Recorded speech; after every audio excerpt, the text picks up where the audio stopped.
ऐ अब्रे करम जरा थम के बरस इतना न बरस के वो आ न सके ऐ अब्रे करम जरा थम के बरस इतना न बरस के वो आ न सके और जब वो आ जाए तो जम के बरस इतना बरस के वो जा न सके। कोई बात नहीं, पिछले 2 दिन पहले सूरज की किरणों उसकी तपिश जोरदार गर्मी के मौसम में अहले निवाड़ा ने पसीने की बूंदों के साथ दीन इस्लाम की बात सुनी और आज बादलों की बरसात के साथ जो सिर्फ रहमत ही रहमत है, आज इस रहमत की बरसात में भीगना भी आपकी सआदत है। पानी का हर कतरा गवाह बनेगा हमारी दीन से मोहब्बत का, इस्लाम से चाहत का, उलमा से मोहब्बत और वफादारी का। घबराना नहीं है, वापस नहीं जाना है। मैं जब 2 दिन पहले यहाँ आया था तो यहाँ पर हमारे उस्ताद इस मदरसे के गुस्ल फरमा रहे थे, पाइप हाथ में था और छोड़ने का वो नाम ही नहीं ले रहे थे। पानी ही डालते चले जाएं और नहाते चले जाएं। तो जाहिर है कि आज अल्लाह तबारक व तआला ने हर फरिश्ते को आपके सर पर भेजा है। इस बारिश के हर कतरे के साथ, बारिश के हर कतरे के साथ एक फरिश्ता आता है और वो फरिश्ता उस बूंद को वहां पहुंचाता है जहां पहुंच जाने का उसे हक होता है। ऐ अल्लाह, बस आपसे इतनी गुजारिश है कि हमारा ईमान बहुत कमजोर है। हम सहाबा की तरह ईमान वाले नहीं जिन्होंने मैदान बद्र में तीरों की बारिश का मुकाबला किया था, तलवारों की झंकार में वो मैदान बद्र में खड़े हुए थे। और ऐ मौला, इस दौरे हाजिर में हमारा ईमान अहले फलस्तीन की तरह नहीं कि जो मिसाइलों के सामने जो जालिम यहूदियों और गासिब यहूदियों की गोलियों की घंटरज के सामने भी शीशा पिलाई हुई दीवार बने हुए हैं। लेकिन ऐ मेरे मौला, हम इतने भी गए गुजरे नहीं कि पानी के चंद कतरों से घबराकर अपनी जगह छोड़कर भाग जाएंगे। ऐ बादलों, बस हम तुमसे इतनी गुजारिश करते हैं, शाम का वक्त बाकी है, रात का वक्त बाकी है। साल भर के इंतजार के बाद, हजारों करवटें बदलने के बाद, लाखों अश्कों के कतरे बहाने के बाद इस इजलास का मौका आया है। मौलाना हसनैन और इनके वफादार साथी न जाने कितनी मरतबा थानों के चक्कर काटे हैं, परमिशन कैंसिल हुई है, फिर परमिशन हुई है, ये इजाजत बड़ी मुश्किल से मिली है। अगर तुम्हें गरजना है तो हमारे बाद गरज लेना, इस वक्त बारी हमारी है, हमें बरसने दीजिए, हमें गरजने दीजिए, हमें अश्क बहाने दीजिए, हमें आंसू टपकाने दीजिए। ये मेरा नौजवान आज मुर्दा दिल हो चुका है, इसके दिल पर स्याही और गुनाहों की कालक लग चुकी है। आज हमें अपने आंसुओं से, दिल की आंखों से और अपनी जबान से और अपने लबों से, ऐ मुसलमान, तेरे दिल को जिंदा करना है। हुएदा आज अपने जख्म पिन्हा करके छोड़ूंगा, लहू रो रो के महफिल को गुलिस्तां करके छोड़ूंगा। दिखा दूंगा इन आंखों, दिखा दूंगा जमाने को जो इन आंखों ने देखा है। तुझे भी मिसरे आई न हैरान करके छोड़ो। जलाना है मुझे हर शम में दिल को सोज़े पिन्हा से, तेरी तारीख रातों को शराबा करके छोड़ो। ऐ मेरे अजीजों और नौजवानों, मुझे आपसे सिर्फ फरियाद करनी है और आपसे मुझे ये अर्ज करना है कि हम जहां थे वहां से बहुत पीछे चले गए। उलमा के दिल में एक तड़प है और एक चाहत है कि हमारा नौजवान कहां से कहां पहुंच गया, हमारा मुआशरा बर्बाद और तबाह हो गया और हमारी हालत दुनिया की दूसरी कौमों से भी बहुत बदतर हो चली है। ऐ निवाड़ा बस्ती के लोगों, निवाड़ा बस्ती के लोगों, अल्लाह ताला ने तुम्हारे आबा और अजदाद को, तुम्हारे बाप दादा को इस्लाम की नेमत से सरफराज फरमाया, इस्लाम की नेमत से आपके सीनों को अल्लाह तबारक व तआला ने आरास्ता और पैरास्ता किया। लेकिन आज वो इस्लाम हमें बुरा नजर आने लगा। नौजवान आज सड़कों पर खड़ा हुआ अपना वक्त जाया कर रहा है, वो दुकानों पर बैठा हुआ अपनी कीमती वक्त को बर्बाद कर रहा है। मोबाइल की स्क्रीन पर नंगी लड़कियों को और नाचने गाने वाली तवाइफों को, पैरों में घुंघरू बांधने वाली एक ऐसी बेहया और बेगैरत औरतों को देखकर अपने दिल को बर्बाद कर रहा है। आज की इस मजलिस में तौबा करनी है, इससे पहले कि अल्लाह तबारक व तआला हम पर पिछली कौमों की तरह अज़ाब का कोड़ा बरसाए। अभी हमारा रब हमसे राजी है, अभी हमसे वो खुश है, अभी वो हमें माफ करना चाहता है। वरना कौमे शुएब पर ऐसे ही बादल आया था जिस तरह ये आज बादल आया है, और कौमे शुएब उस बदलियों में ये देख रही थी कि हमारे लिए बारिश आई है। जब वो घर से बाहर निकले बारिश में नहाने के लिए तो उसमें पानी नहीं था, आग के शोले थे और पूरी कौम को जला। मेरे नौजवानों, अहले ईमान और मुसलमानों, तुम्हारी बस्ती में जिस तरह रोशनी करने के लिए यहाँ पर ट्रांसफार्मर रखे हुए हैं, बिजली के खंभे और बिजली की लाइटें लगी हुई हैं, किसी बस्ती का ट्रांसफार्मर फूट जाए तो पूरी बस्ती अंधेरा हो जाएगी, घर में चलने वाली मशीनें बंद हो जाएंगी, पंखे और फैन ऑटोमेटिक हवा देना बंद कर देंगे। इसी तरह जो गांव है, जो बस्ती है, जो शहर है, जो मोहल्ला है, उसमें अल्लाह तबारक व तआला ने जो ये मदरसा कायम किया है, चाहे ये मदरसा हो या हाफिज फहीमुद्दीन का मदरसा हो, ये तुम्हारी बस्ती का पावर हाउस है, ये तुम्हारी बस्ती के ट्रांसफार्मर है। यहाँ अल्लाह तबारक व तआला का कुरान दिलों को रोशनी देता है। जैसा कभी आपने बच्चियों से और जैसा कभी आपने अपने नौनिहालों से कुरान मुक़द्दस को सुना और तकरीरें सुनी, दिल में रोशनी पैदा करने वाली आयत को आपने सुना, अल्लाह रब्बुल इज्जत ने इन मदरसों को इसलिए कायम किया है कि यहाँ कुरान पढ़ा जाए, यहाँ कुरान पढ़ाया जाए। एक नन्हा सा बच्चा यहाँ आए और उसके दिल की तख्ती पर अल्लाहु अकबर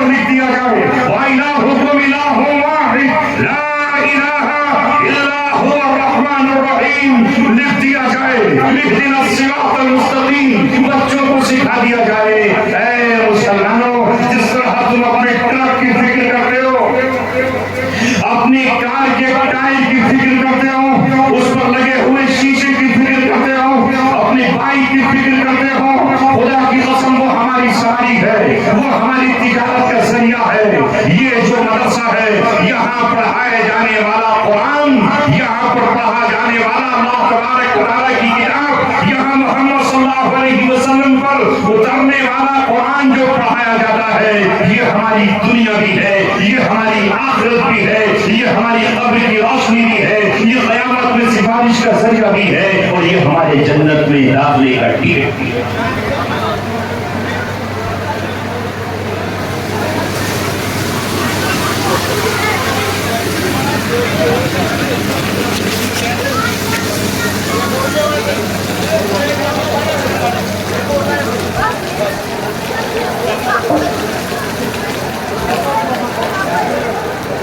सही है, आप जरा इधर से थोड़ा सा।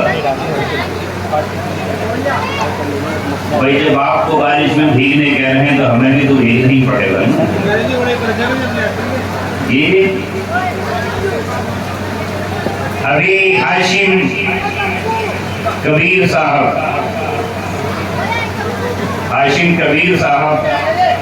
अभी आपके सामने नात की शक्ल में बहुत उम्दा कलाम पढ़ रहे थे। मेरा दिल खुशी से झूम रहा था और नहीं बता सकता कि जो कलाम इन्होंने पेश किया वो कितना शानदार, जिसने मेरी दिल की दुनिया में हलचल मचा दी। लेकिन आसमां को जिद है अगर बिजलियां गिराने की, आसमां सुन, आसमां को जिद है अगर बिजलियां गिराने की, हमें भी जिद है उसी शाफ पे आशियां बनानी।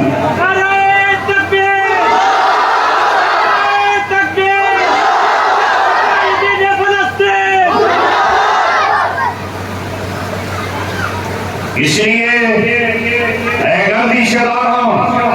हमसे न उलझ, हमने हर दौर में जीने की कसम खाई है। शाखों से टूट जाए वो पत्ते नहीं है हम, शाखों से टूट जाए वो पत्ते नहीं है हम। जरा आंधियों से कह दो, और आज आंधी नहीं, जरा बारिशों से कह दो, औकात में रहे, औकात में रहे।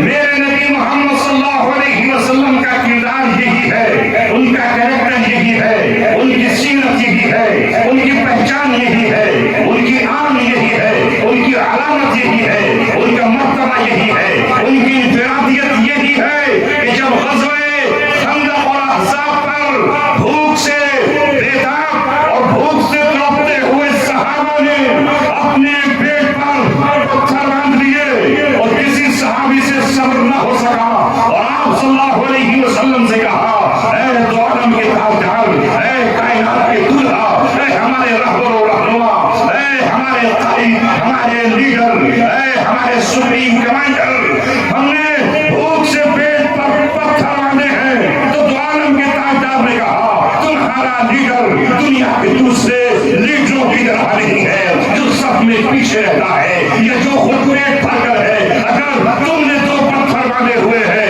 तो आओ, मेरे पेट पर 3 पत्थर बांधे हैं।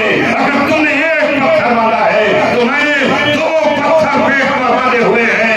ये है तुम्हारा रहबर, ये है तुम्हारा रहनुमा, ये है तुम्हारा लीडर, ये है तुम्हारे मोहम्मद सल्लल्लाहु अलैहि वसल्लम की जात, जो उनके नक्शे कदम पर चले वो तुम्हारा रहबर है। और जो ऐसा न करे वो तुम्हारा रहबर नहीं, वो तुम्हें गुमराह करने वाला, लूटने वाला डाकू और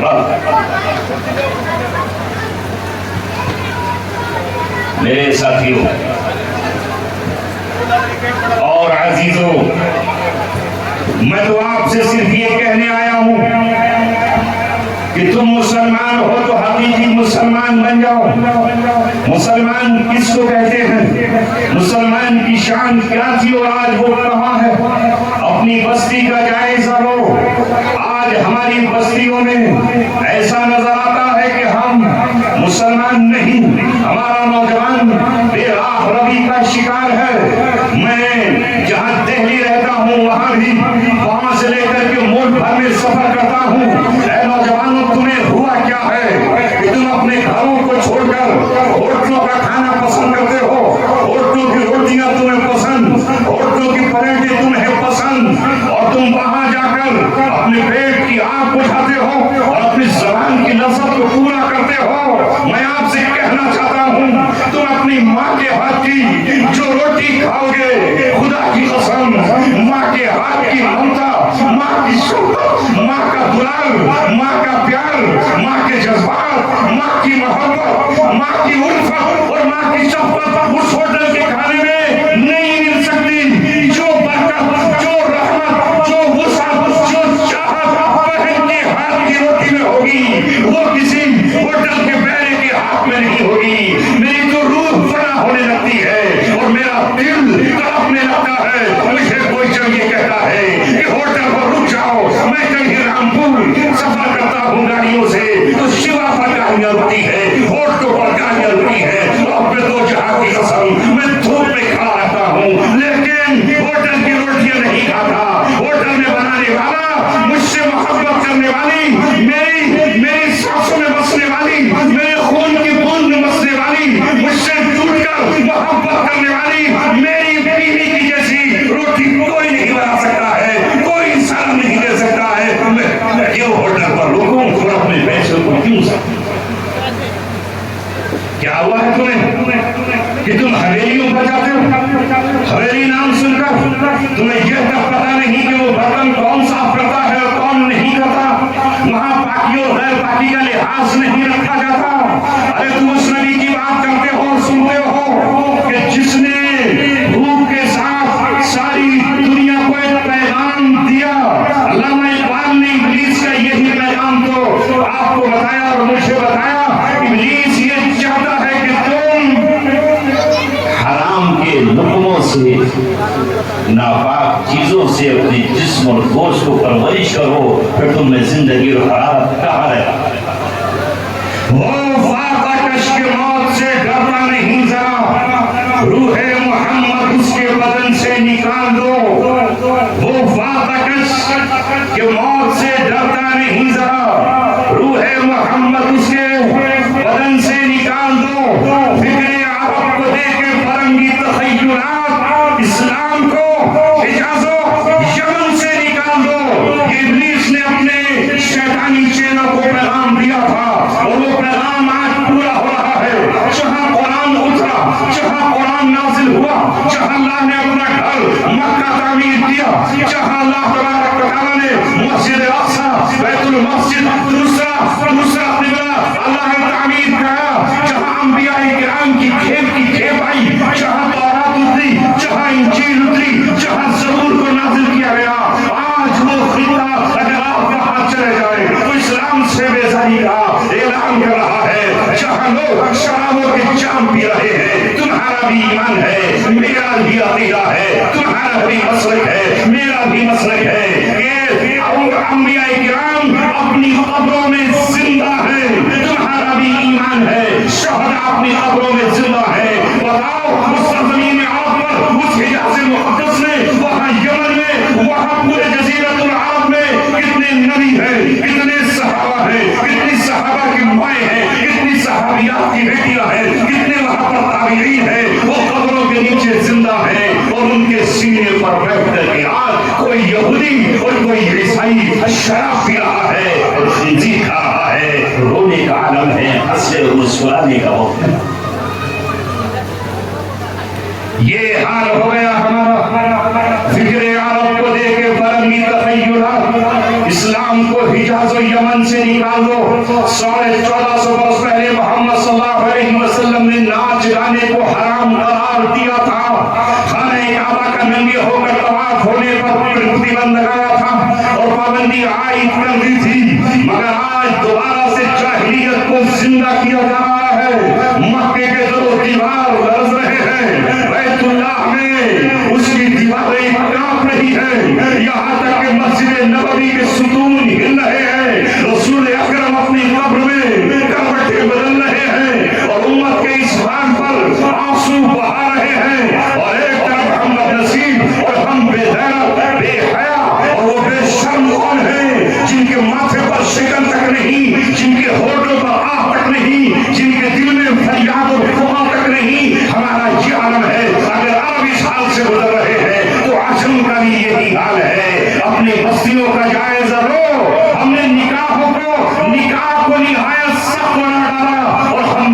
दुनिया के सारे रास्ते खोल करके जिनाकारी को आम कर दिया।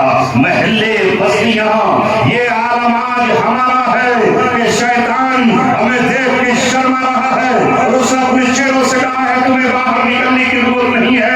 मैंने मोहम्मद रसूलुल्लाह के उम्मतियों को ही शैतानियत पर लगा दिया है। इनके घरों में जाओ तो एक बहन दूसरे भाई के लिए बहन नहीं रही, वो इसकी इज्जत का लुटेरा है, ये अपने आप को गंवाने वाली है। जरा आओ और आप पर्दे का एहतमाम करो।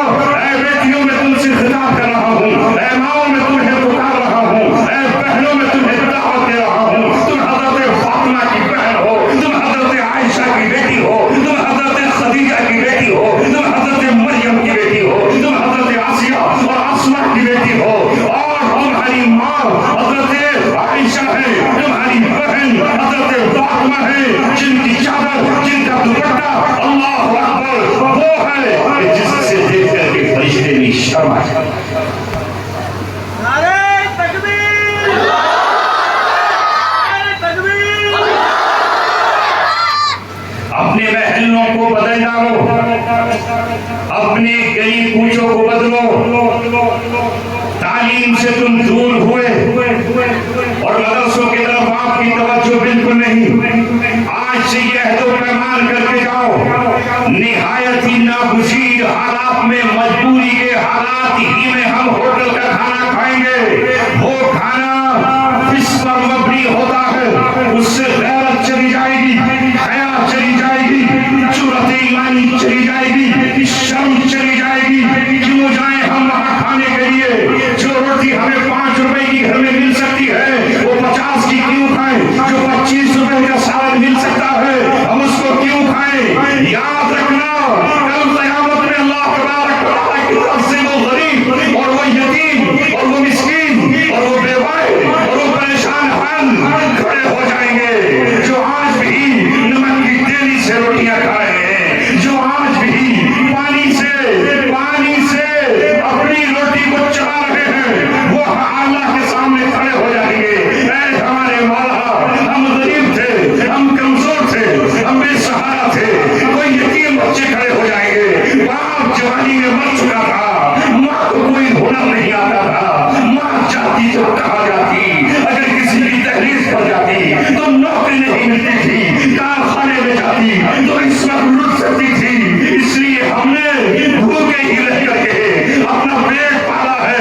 उस वक्त नौजवानों बताओ, इस रुपए को बचा लो, इस पैसे को बचा लो, निकलो अपनी गाड़ियां लेकर, निकलो अपनी मोटरसाइकिलें लेकर, निकलो अपनी सवारियां लेकर। तुम्हें टूटे हुए मकान बता देंगे ये गरीब का घर है, तुम्हें फटे हुए कपड़े बता देंगे ये किसी गरीब का घर है, तुम्हें दरवाजों पर लटके हुए पर्दे और टाट के पर्दे बता देंगे ये किसी गरीब का घर है, सेहरे पर पड़ी हुई झोलियां बता देंगी ये कोई गरीब है, टूटे हुए बटन और फटी हुई जूतियां तुम्हें बता देंगी ये किसी गरीब का घर है।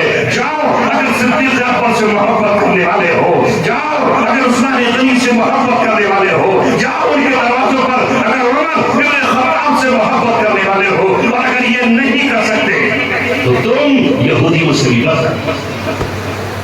नारे तकबीर, नारे तकबीर। यहूदियों को अपनी कौम की फिक्र है।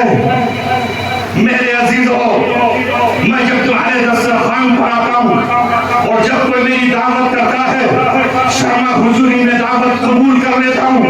परसों ही यहाँ से जाकर शाम को एक हाजी साहब आए, उनकी यहाँ दावत थी। उस दावत में अमीर ही अमीर थे, मुझे से लोग भी थे जो फाके से 2-4 नहीं है, लेकिन महान नेमत है। जैसे ही मैं टुकड़ा तोड़ता हूँ और किसी मुरत्तब और जायदेदार खाने में उसको डुबोता हूँ तो मुझे ऐसा लगता है जैसे मैं अपने फलस्तीनी भाइयों का मुंह चला रहा हूँ। वहां लाइन में लगे हुए फलस्तीन के बच्चे मुझे आवाज दे रहे हैं, मुझे पुकार रहे हैं और कह रहे हैं हमें रेत में जो आटा गिर गया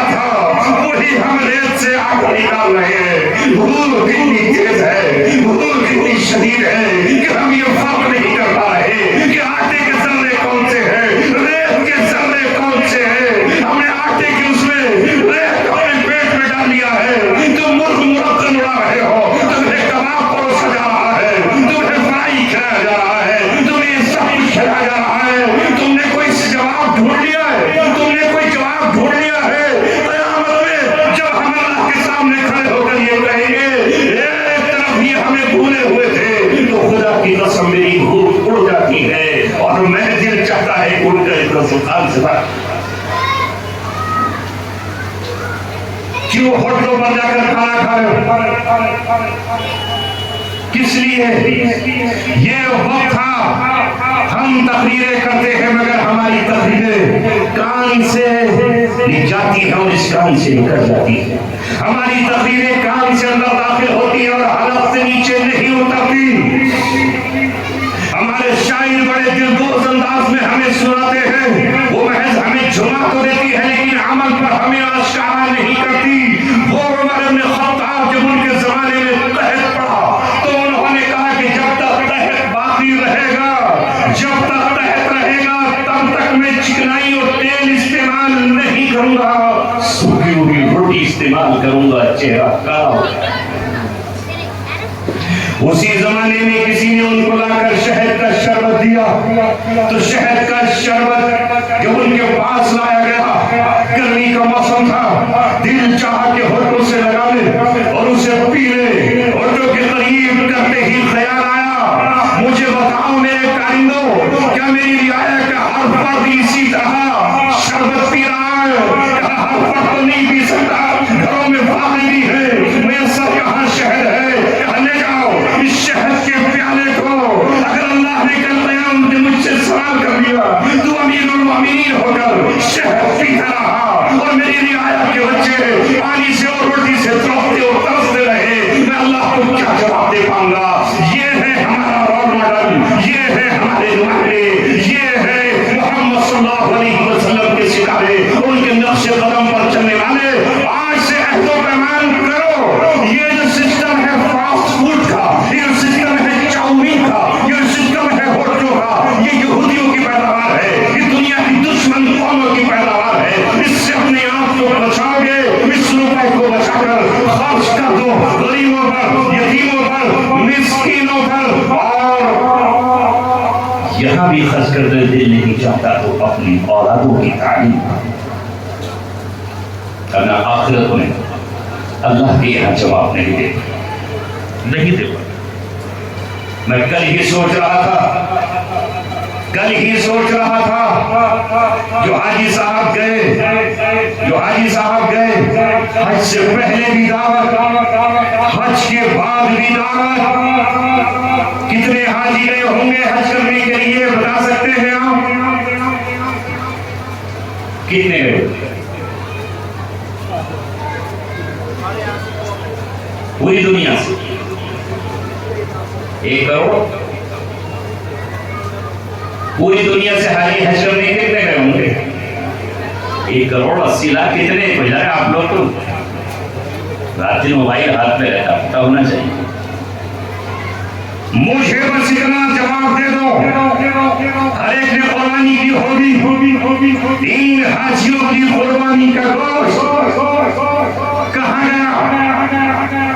अगर मुसलमान होता, मोहम्मद रसूलुल्लाह का सच्चा गुलाम होता तो अपनी कुर्बानी का गोश्त फलस्तीन की सरजमीन पर बांट कर आते कि या नहीं आते? मगर ना हुक्मरान अल्लाह तबारक व तआला को तुम्हारे तवाफ, तुम्हारे हज, तुम्हारे हज अस्वद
मेरी है, कयामत में तू मेरा बोझ नहीं उठा सकता।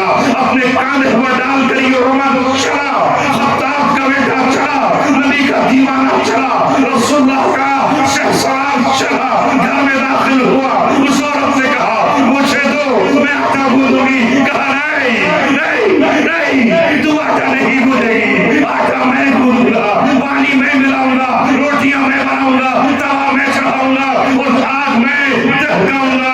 जब रोटियां बन गई और रोटियां पकने लगी तो आग को खिताब करके कहा, राख को मुखातब होकर कहा, चूल्हे से कहा, ऐ राख गवाह है ना, ऐ दाढ़ी तू गवाह है ना, मुझ में भूखने की वजह से राख आई है। मैंने जिस तरह बच्चों को रोते हुए देखा था उसी तरह रोटी खिलाकर मुस्कुराते हुए और हंसते हुए देखूंगा, ताकि कल क़यामत में अल्लाह मेरी पकड़ ना।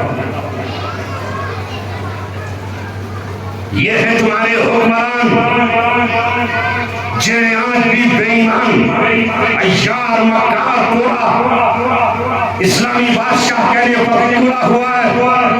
कुरान और सुन्नत की हुकूमतें कायम करने पर दलील और कुरान मिला है। ये है हुक्मरान तुम्हारे जिन पर अल्लाह तबारक व तआला का गज़ब नाज़िल होना चाहिए और हम अल्लाह से कह रहे हैं मेरे मौला तेरा कहर किसके लिए है और किस दिन के लिए है, तेरा अज़ाब किसके लिए है और किस दिन के लिए है। अब पहले फलस्तीन की फरियादें सुनकर अज़ाब अपना नाज़िल फरमा, मुनाफिकीन पर भी, मुर्तद्दीन पर भी, इन जालिम और बेईमान हुक्मरानों पर भी।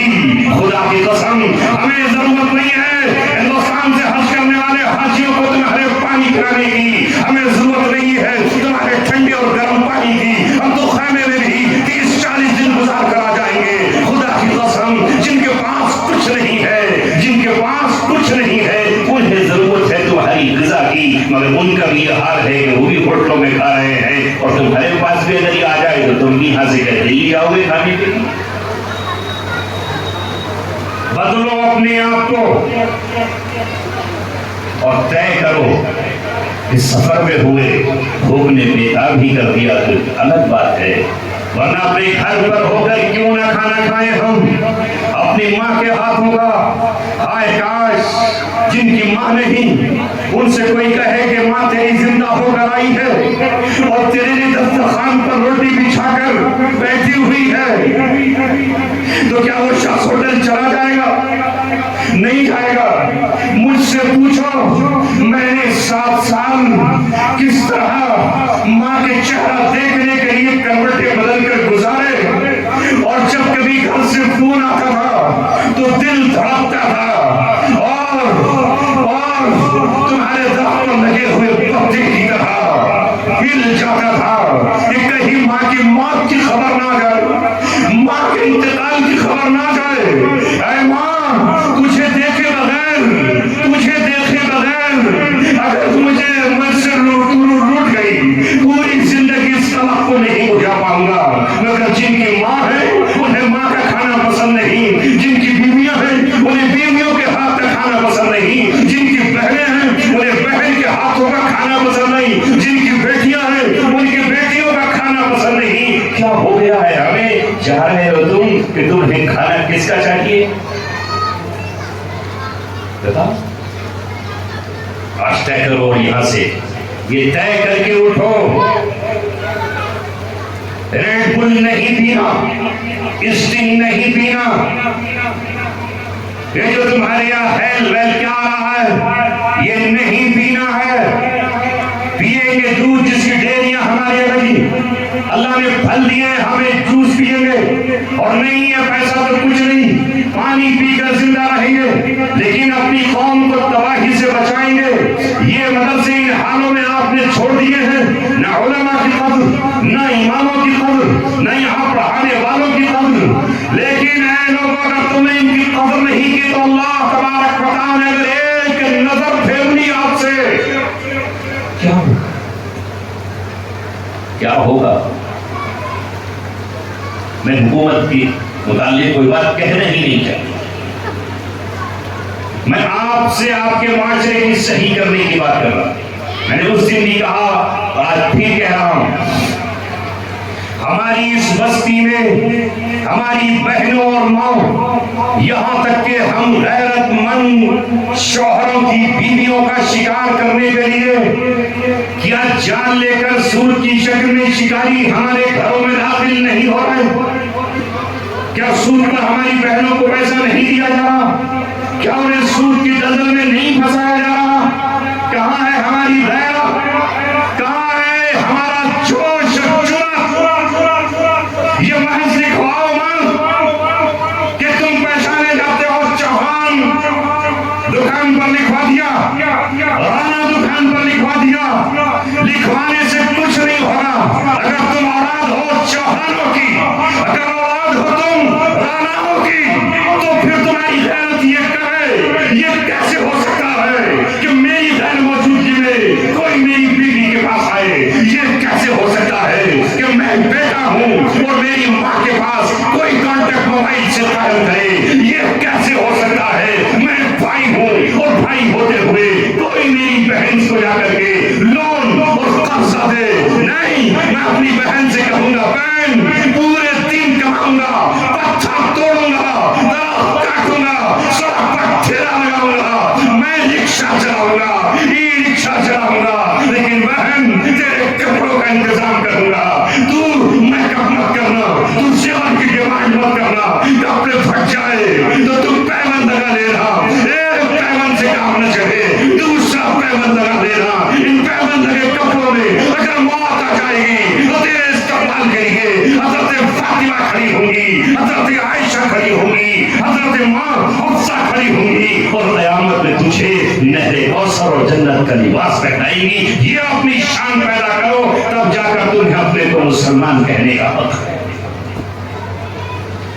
और अगर ये नहीं कर सकते तो फिर अपने नामों के साथ भी हटा दो। ये तुम्हारा नाम खालिद है, ये जो तुम्हारा नाम रईहान है, ये जो तुम्हारा नाम मुज़म्मिल है, ये जो तुम्हारा नाम फला और फला कौसर है, हटाओ इस नाम से।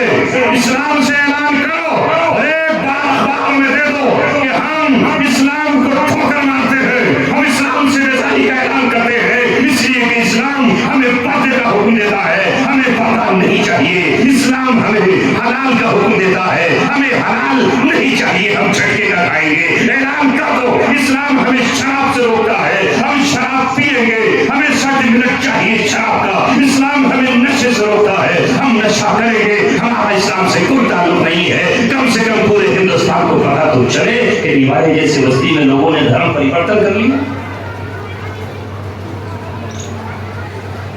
जब मजहब पर हो तो अपने मजहब की चीजें क्यों नहीं अपनाते?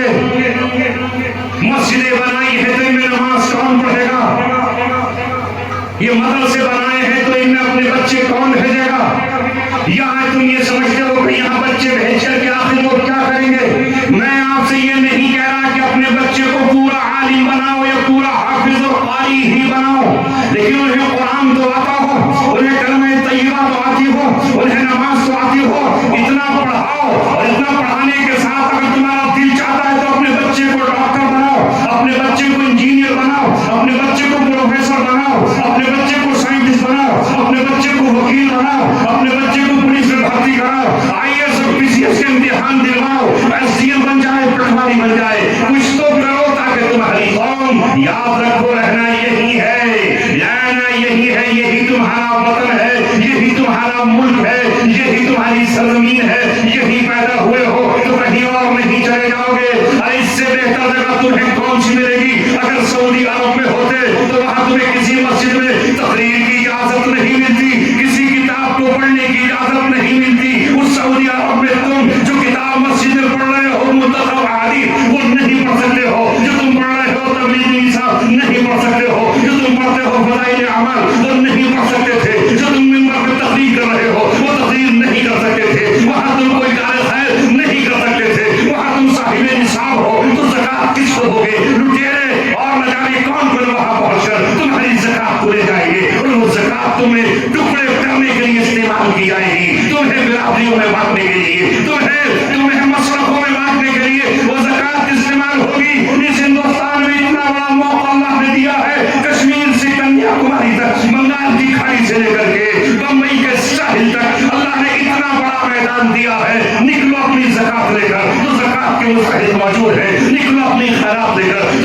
के मुस्तहिद मौजूद है, निकलो अपना पैसा सरमाया लेकर, तो इल्म के दीवाने मौजूद है, यहाँ खर्च करना चाहते हो तो उलमा मौजूद है, इन पे खर्च कर दो, इनके बेटे मौजूद है, इन पे खर्च कर दो, इनकी बीवियां बेचारी कमजोर है, उन पे खर्च कर दो, इनके रिश्तेदार, इनकी माएँ कमजोर है, बीमार है, इन पे खर्च कर दो। इतना बड़ा मौका इस हिंदुस्तान में अल्लाह तबारक व तआला ने आपको दिया है, तुम अब गाँव में नहीं खर्च करना चाहते, पड़ोस में खर्च कर दो, उत्तर प्रदेश में नहीं मिल रहा तो बिहार में खर्च कराओ, बिहार में नजर नहीं आता तो आसाम में चले जाओ, आसाम में नजर नहीं आता तो उड़ीसा में जाकर के अपनी ज़कात को तक़सीम कराओ। इल्म के अभी यहाँ चराग रोशन है, मदरसे मौजूद है, कॉलेज मौजूद है, स्कूल मौजूद है, मगर हमारे नौजवानों को क्या हुआ, उन्हें तो ज़िनाकारी ही की लत लगी।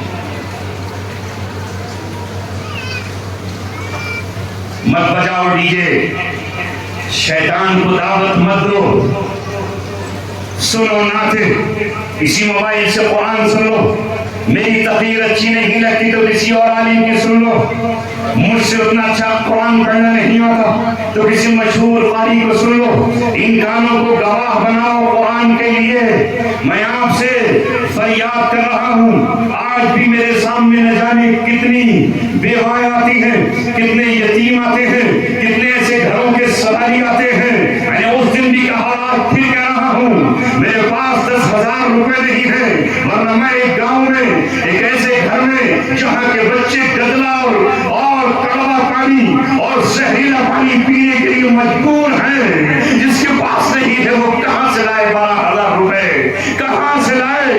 मैं किसी और का क्या जिक्र करूं? 7 साल मुझे वहां हुए, उसके बाद जब मैं अपने घर लौटा रामपुर तो मेरा सगा भाई हतीजी भाई, उसकी टांग टूटी हुई थी और वो चारपाई पर था, मुझसे वो अपने बच्चों के लिए कहां से कमाता, क्या करता, आखिर आटे की चक्की चलाता था। मेरा दिल बैठ गया, जब मैं घर आया तो उसके नन्हे मुन्ने बच्चे बाहर से सरकारी नल से पानी लेकर आते थे, घर का पानी गदला है, दांत काले हो चुके हैं। आज जब हमारा भाई इस मंजिल पर हो सकता है, हमारा सगा भाई इस मकाम पर हो सकता है, जबकि हमारे पास 35 बीघा जमीन भी है, घर भी है, हम साहिब सबक भी है, मगर हालात में ऐसा वक्त लगाया। पिछले साल मैंने फिर उस भाई को 12 या 15,000 रुपए का नल अपने पास से लगा। कहाँ गए ये जज्बे मोहब्बत के? यहाँ तो भाई से भाई का झगड़ा, यहाँ तो बहन से भाई का झगड़ा, यहाँ तो सास से दामाद का झगड़ा, यहाँ तो सालों से बहनोई का झगड़ा। सलाम करने तैयार नहीं, मदद करने के लिए तैयार नहीं। लिहाजा वक्त है अभी इस हिंदुस्तान में कि अभी वो वक्त नहीं आया जो अरब के बादशाहों ने और हुक्मरानों ने वहां पर कर रखा है कि तुम हक की जबान भी नहीं खोल सकते। कदर करो अपने इस वतन की, अपने इस मुल्क की, इसी हिंदुस्तान की, जहां मैं आज भी आपके सामने बैठकर के इस्लाह की बातें कर रहा हूं कि नहीं? कतर में हो जाएगी ये बात, हो जाएगी? नहीं, हमारा वहां दिल नहीं लगेगा। अभी भी आपके मुल्क में बहुत कुछ है, इसी में अपने इदारों की कदर करो, इन उलमा की कदर करो और अपनी दौलत में ये मत समझो कि वो तुम्हारी है। वफी अम्वालिहिम हक़्क़ुम मालूम लिस्साइल वल महरूम, इसमें गरीबों का भी हिस्सा है और इसमें मालदारों का भी हिस्सा है। लेकिन मेरे नौजवानों, तुम्हें क्या हुआ? तुम्हारा नबी तो ये कहे, मा अकला अहदुम मिनकुम तआमन अहब्बा इलल्लाहि मिन अमली यदी, तुम में से जो शख्स खाना खाए, कोई भी शख्स तुम में से खाना खाए तो सबसे बेहतरीन लुक़मा और सबसे बेहतरीन खाना वो खाना है जो उसके अपने हाथ की मेहनत का। सुन ली हदीस, याद रहेगी? यही पिंडाल में छोड़ के चले जाओ।